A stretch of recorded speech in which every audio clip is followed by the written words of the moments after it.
지난번에 제가 파종신앙이라는 제목으로 설교를 했었습니다. 오늘 설교의 제목은 추수신앙입니다. 그러니까 한 전도사님이 이렇게 말씀하시더라고요. 선생님, 벌써 추수하세요? 라고 물으셨습니다. 예, 벌써 추수할지 안 할지는 주님께서 아시는 것 같고요. 오늘은 우리가 씨를 뿌리고 심은 것들을 주님이 어떻게 거두시길 원하실까라는 생각을 하며 말씀을 전해보려고 합니다. 말씀을 준비할 때 먼저 교사가 요즘 얼마나 힘든가 인터넷에 좀 찾아봤어요. 주일학교 교사뿐만 아니라 대한민국에 있는 학교 교사들도 참 어려운 시간들을 보내고 있더라고요. 몇몇 개의 수치를 보면 교권을 보호하기 위한 교권 침해에 의한 위원회가 5년 사이에 5배 이상 10개 열렸다고 합니다. 그리고 학교 폭력을 일어났을 때 학교폭력위원회에 변호사들이 6배 이상 많이 등록을 했다고 합니다. 학교 안에 가해자든 피해자든 변호사를 고용해서 방어하고 공격하는 일들이 점점 더 많아지고 있는다는 얘기죠. 이 상황 가운데 교사들이 얼마나 힘들겠습니까? 이미 몇십 년 전부터 교사의 권위가 있는가, 교권이 무너지고 있지는 않는가 라는 이야기는 줄곧 나왔습니다. 학원 선생님이 학교 선생님보다 더 우선되지 않는가 라고 말하고 있는 이 실정에서 아이들이 학교 때문에 교회가 힘들다고 말할 수밖에 없는, 어쩌면 진짜로 어려운 상황 가운데 있는 것이 주일학교 교사들일지 모릅니다. 그럼에도 불구하고 서문교회 주일학교 교사들은 참 대단하다라고 생각을 했습니다. 제가 와서 한번 물어본 적이 있거든요. 몇 년 동안 교사를 하셨냐? 한 5년, 6년만 해도 저는 되게 길게 하셨다라고 생각을 할 것 같았는데 막 10년 넘는 분들이 많은 거예요. 대단하시다. 왜냐면 이 주일학교 교사라는 건 제가 알기로는 다른 교회에서 보면 매년 12월만 되면 안 할래요 라는 말이 굉장히 많이 나오는 봉사거든요. 그 봉사를 매년 또 이어가고 또 이어가고 또 이어가는 건 다음 세대 아이들에 대한 사랑, 그리고 하나님이 주신 그 은혜 때문임을 믿습니다. 교회는 굉장히 중요한 교육기관입니다. 교회의 가장 핵심적인 일 중에 하나는 가르치는 일입니다. 초대교회부터 지금까지 교회가 무엇을 합니까? 라고 했을 때 말씀을 전하는 것만큼 빠지지 않고 언급되는 게 가르치는 일입니다. 그런데 교회의 가르침의 방식이 세상의 가르침의 방식과 조금 다르다는 것을 우리가 알 수 있습니다. 특별히 우리가 갈라디아서를 보면 더더욱 그렇습니다. 갈라디아서는 우리가 다 아는 것처럼 바울이 쓴 편지죠. 바울이 쓴 편지를 읽을 때는 우리가 두 가지를 좀 염두에서 보아야 합니다. 첫 번째는 바울이 도대체 어떤 상황 때문에 이 편지를 쓰게 됐는가, 이 편지를 쓰게 된 동기가 뭔가 이고요. 두 번째는 바울이 예수님의 어떤 말씀을 이 교회에 맞게 번역하고 있는가입니다. 바울은 굉장히 훌륭한 번역가거든요. 보네포 목사님께서 바울 서신을 읽으면서 바울 서신을 읽을 때는 바울의 번역하는 방식을 우리가 이해해야 된다라고 줄곧 이야기하셨습니다. 자, 갈라디아서는 어떤 상황에서 쓰여졌냐면 교회를 잘 다니는 사람들이에요. 하나님을 잘 믿는 사람들입니다. 근데 문제가 하나 있었죠. 할레파라는 사람들이 들어왔습니다. 그 사람들이 어떻게 얘기했냐? 예수 그리스도 따르는 거 좋지, 그거 좋은데 할례도 엄청 중요하잖아, 율법 지키는 것도 엄청 중요하잖아 라고 하면서 점점 행위에 포인트를 맞추기 시작하는 거예요. 성도들이 헷갈리기 시작하는 겁니다. 나 분명 예수님 믿는데, 나 분명 예수님 사랑하는데 이 행동도 좀 안 한 것 같고 저 행동도 좀 안 한 것 같고 이런 율법도 좀 못 지킨 것 같고 내 신앙이 좀 잘못된 건가? 이런 상황 가운데서 바울이 편지를 쓰기 시작합니다. 갈라디아서 2장 16절입니다. 사람이 의롭게 된 것은 율법의 행위로 말미암음이 아니요 오직 예수 그리스도를 믿음으로 말미암은 줄 알므로 우리도 그리스도 예수를 믿나니. 아멘. 자, 바울이 뭐라고 얘기하냐면 행위가 아니고 믿음이다, 율법의 행위로 말미암지 않고 믿음이다 라는 바울의 이 주장은 바울만의 주장이 아닙니다. 사실 예수님이 이미 앞서서 다른 방식으로 바리새인들과 싸웠던 방식입니다. 예수님의 말로 번역하자면 이렇게 되겠지요. 마가복음 7장 9절입니다. 또 이르시되 너희가 너희 전통을 지키려고 하나님의 계명을 잘 저버리는도다. 할례 좋은 거잖아요. 전통 좋은 겁니다. 우리가 지켜가는 율법도 당연히 좋은 겁니다. 바울이 뭘 강조하고 싶냐면, 그런데 교회의 가르침은 그런 게 아니야 라는 걸 가르치고 싶습니다. 바울은 성도들을 볼 때, 사람들을 볼 때 이것부터 생각합니다. 저들이 어떻게 교회를 오게 되었는가? 저들이 어떻게 이 자리에 앉게 되었는가? 우리 귀여운 아이들이 어떻게 서문교회에 있게 됐죠? 태어난 아이들도 있고 부모님을 따라온 아이들도 있죠. 바울의 입장에서는 오직 하나님의 은혜입니다. 하나님께서 부르셨다. 하나님께서 부르실 거다. 하나님께서 부르실 아이들이 있다. 이 아이들이 다 하나님의 부르심 앞에 있다. 여기서 시작하는 게 세상 교육과 기독교 교육의 굉장히 큰 차이입니다. 우리는 은혜로 시작하고 믿음으로 시작합니다. 갈라디아서는 그런 책입니다. 그런데 그럼 행위는 안 중요할까요? 그럼 행위는 없어도 되는 걸까요? 우리가 갈라디아서를 읽으면서 오해하지 말아야 되는 게, 갈라디아서는 단지 행위와 믿음의 싸움의 현장이 아닙니다. 행위로 살지 말고 믿음으로 살아. 아니야, 믿음으로 사는 게 다가 아니야. 이런 싸움이 아닙니다. 어떤 행위와 어떤 행위의 싸움입니다. 율법의 행위와 믿음의 행위의 싸움이에요. 오직 믿음으로 라고 말했던 마틴 루터조차 엄청나게 많은 행위와 엄청나게 많은 일을 한 사람입니다. 오직 은혜로라고 외쳤던 칼빈조차 끊임없이 성화를 외치면서 우리가 해야 될 일을 이야기했습니다. 자, 오늘 본문이 바로 그렇게 시작합니다. 이렇게 믿음으로 구원받는다는 걸 다 설명하고 갈라디아서를 정리하는 바울은 오늘 본문을 이렇게 끝맺힙니다. 갈라디아서 6장 6절로 갈라디아서를 정리하는데요. 가르침 받는 자는 말씀을 가르치는 자와 모든 좋은 것을 함께 하라 라고 합니다. 여기서 좀 특이합니다. 저는 이 성경을 어렸을 때 잘못 읽었었어요. 저는 이렇게 읽었었어요. 가르치는 자는 가르침 받는 자와 모든 좋은 것을 함께 하라로 읽었어요. 선생님들이 아이들과 같이 있을 때 모든 좋은 것을 함께 해야 됩니다 로 읽었어요. 근데 바울이 그렇게 가지 않더라고요. 바울이 어떻게 가냐면, 가르침 받는 자, 너희들은 가르치는 자와 함께 함으로 배우는 게 교회야 라고 이야기합니다. 율법의 행위가 아니라는 곳, 율법의 행위가 아니다 라고 말한 이 빈 공간을 뭘로 채워가냐면 또 다른 행위로 채워가는 겁니다. 그 행위가 뭔지 아십니까? 예수님의 말씀으로 바꾸자면 이런 겁니다. 마태복음 9장 9절입니다. 예수께서 그곳을 떠나 지나가시다가 마테라 하는 사람이 세간에 앉아 있는 것을 보시고 이르시되 나를 따르라 하시니 일어나 따르니라. 여러분, 우리가 성경을 되게 잘 이해해야 합니다. 예수님이 오셔서 마태한테 사랑한다 라고 말하지 않으셨고요. 예수님이 베드로한테 내가 너와 함께하고 싶다 말씀하시지 않으셨습니다. 예수님이 사람들한테 가장 먼저 한 설교가 뭔지 아십니까? 회개하라, 천국이 가까이 왔다 입니다. 예수님이 제자들에게 가장 먼저 하신 말이 뭔지 아십니까?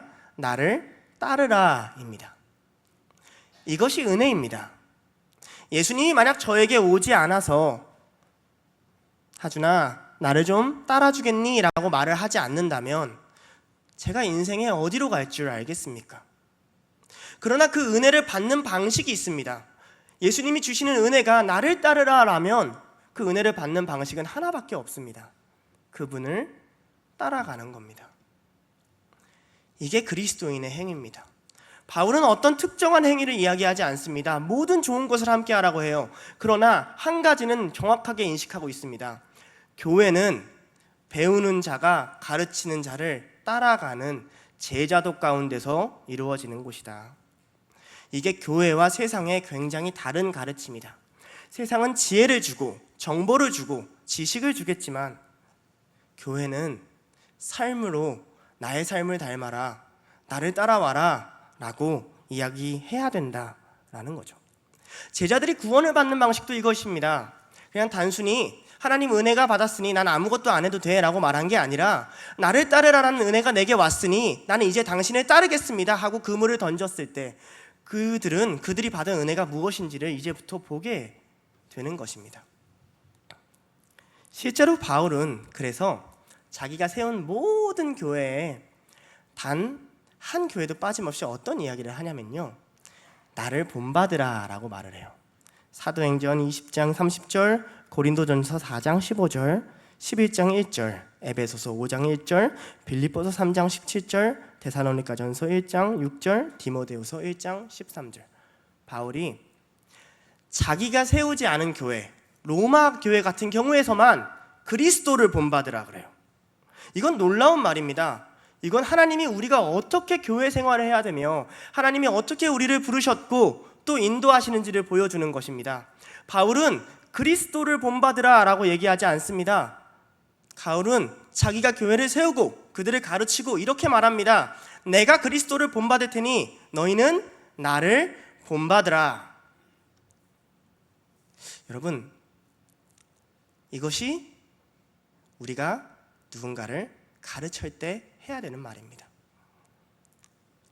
선생님처럼 예배드리렴, 선생님처럼 기도하렴, 선생님처럼 예배드리렴, 선생님처럼 말씀 읽고 하나님 사랑하렴. 그때 교회가 움직이기 시작합니다. 그런데 주일학교 교사들, 선생님들, 이 귀한 분들은 가르치는 자임과 동시에 가르침 받는 자이기도 합니다. 바울은 가르침 받는 자들은 가르치는 자와 모든 좋은 것을 함께 하라 했습니다. 우리 안에 먼저 제자도가 일어나야 될 줄 압니다. 목사님께서 설교하실 때 한 발짝 물러서서 그것을 듣는 게 아니라, 나도 어떻게 하면 저렇게 살까? 나의 삶은 어떻게 해야 저렇게 닮을 수 있을까? 내가 어떻게 하면 따라갈 수 있을까를 고민하는 와중에서야 우리는 비로소 아이들에게 나도 따라가고 있다, 나도 따라가고 있으니 너희도 나를 따라오라 라고 말할 수 있습니다. 이게 하나님께서 은혜를 흘려보내는 방식입니다. 제자가 먼저 세워지고 교회가 이루어집니다. 제자가 먼저 부르심을 받아야 됩니다. 제자를 부르는 방식은 하나밖에 없습니다. 나를 따라와라, 전도사님처럼 해봐라, 전도사님처럼 살아봐라, 얘들아 이런 삶이 맞다 라고 이야기하는 것이죠. 이 이야기를 하는 바울은 어떤 아주 큰 위로와 동시에 경고를 갈라디아 교회에 남깁니다. 오늘 말씀을 공부하면서 또 한 가지 제 안에 깜짝 놀랐던 포인트가 있습니다. 뿌린 대로 거둔다. 많이 들어보셨죠? 뿌린 대로 거두리라. 어디 본문에 나오죠? 너무 갑자기 성경 퀴즈 대회를 열어버렸군요 제가. 그 말 그대로 안 나옵니다. 그러한 유사한 표현들이 굉장히 많이 나와요. 그거 중에 하나가 바로 오늘 말씀입니다.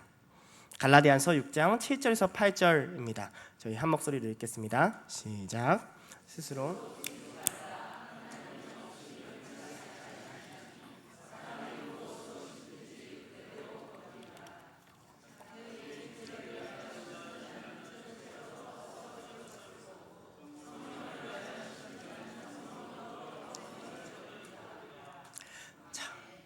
이것은 저에게 엄청난 위로이자 또한 경고가 되는 말씀입니다.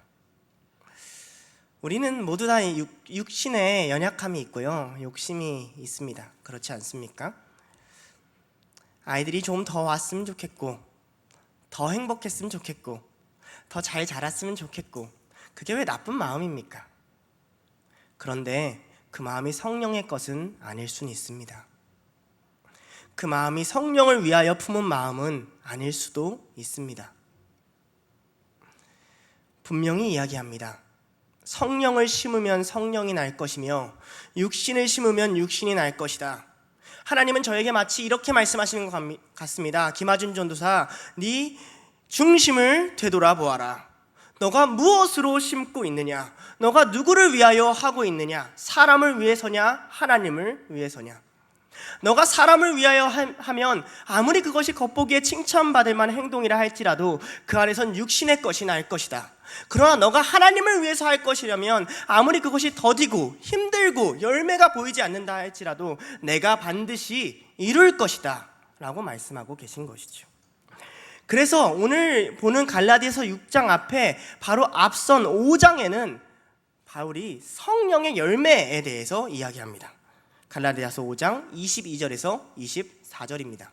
오직 성령의 열매는 사랑과 희락과 화평과 오래 참음과 자비와 양성과 충성과 온유와 절제니 이 같은 것을 금지할 법이 없느니라. 그리스도 예수의 사람들은 육체와 함께 그 정욕과 탐심을 십자가에 못 박았느니라. 아멘. 왜 성령의 열매일까요? 아니, 교사들이 열심히 뿌리잖아요. 교사의 열매라고 해주면 얼마나 좋습니까? 너의 열매다. 봐라, 아이들이. 너의 것이다. 너가 뿌린 거다. 해주면 얼마나 좋습니까? 왜 성령의 열매일까요? 뿌리는 자의 심령을 바울이 알기 때문에 그렇습니다. 뿌리는 사람은요, 나를 위해 뿌리지 않습니다. 오직 하나님을 위해 뿌려요. 주님, 때로는 길이 보이지 않고, 때로는 제가 지혜가 부족해서 어떻게 전해야 될지도 모르겠고, 때로는 어떻게 나아갈지도 모르겠지만 주님, 제가 한 가지는 확실합니다. 이 일을 주님을 위하여 합니다. 주님을 위하여 전하고 있고 주님께 영광 돌리기 위하여 전하고 있습니다 라는 마음이요. 그 마음으로 뿌리고 그 마음으로 너희가 나를 따라와야 돼. 너희도 그런 마음으로 뿌려야 돼. 너희도 성령을 위하여 살아야 돼. 할 때 우리 안에 제자도가 이루어지는 겁니다. 그것이 은혜가 흐르는 자리입니다. 그것이 믿음이 흐르는 자리입니다. 그것이 율법과 할례와 그 어떤 전통을 뛰어넘는 예수 그리스도가 인도하는 위대한 길입니다. 이것을 우리가 어떻게 알 수 있습니까? 제가 저희 아버지와 많이 닮았다고들 사람들이 이야기합니다. 이야기하는 스타일이 많이 닮았대요.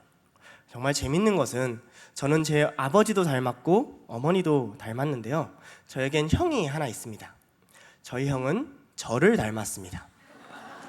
저희 형은 어머니도 별로 안 닮았고요, 아버지도 별로 안 닮았는데 저는 닮았습니다. 그래서 저는 말하고 다닙니다. 형은 나를 닮았다. 제가 그래서 모교에 가면 사람들이 알아봅니다.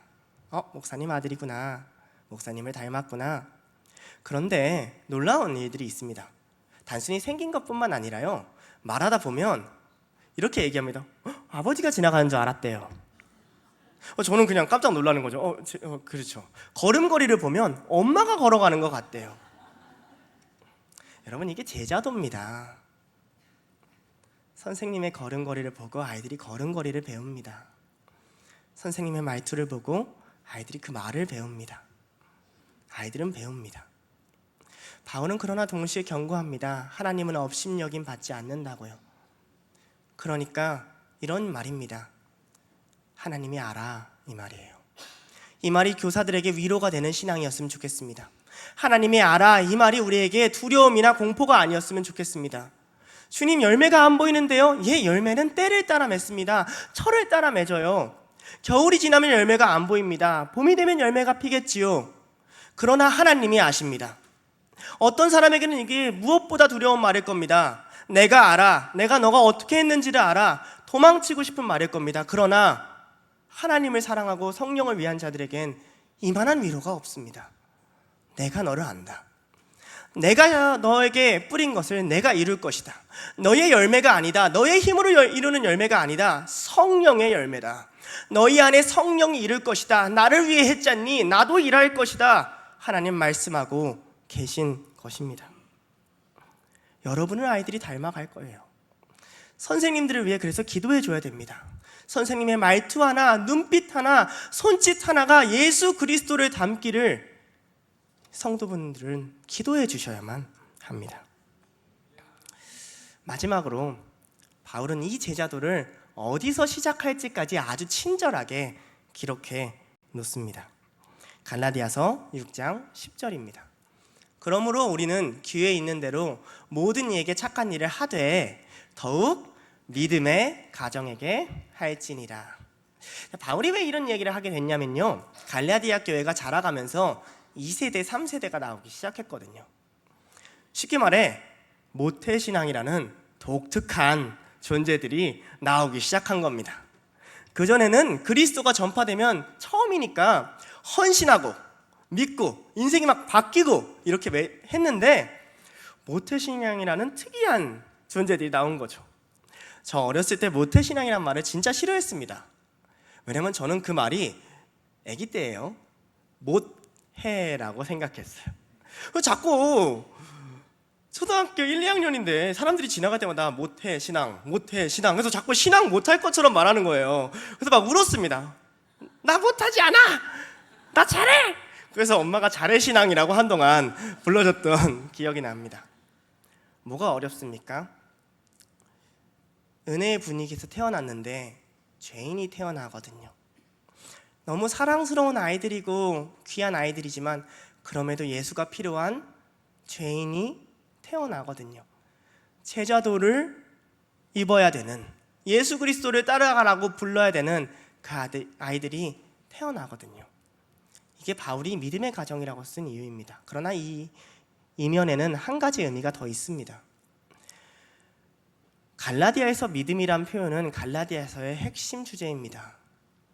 율법이 아니라 믿음의 행위다. 믿음으로 구원받는다.